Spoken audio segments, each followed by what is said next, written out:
Yabangi menta Degisni ba shisha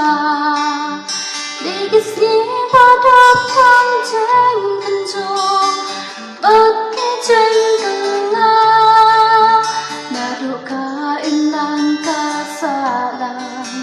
Satang jeng ya le sudah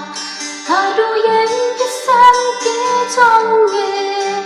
Satang ki jumpa jempra Dan shipun ki para mensi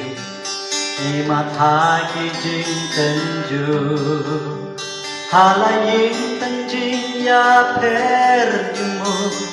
Him dan jing sao tu Lan pen i syapang ka jing ha Kau sekela long kat ma Hen rengim ne geng ban snow you Wat lahap dan kung kita Long show Beng ki jing kenju Yes can Bangan raki jing kela Long show Nim ne ban snow you Bangan raki jing kela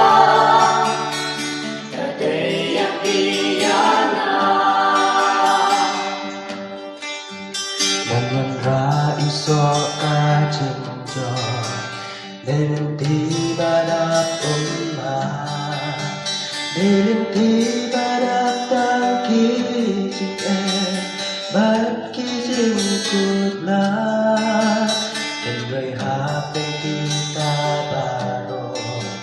Uso ka jing jok ua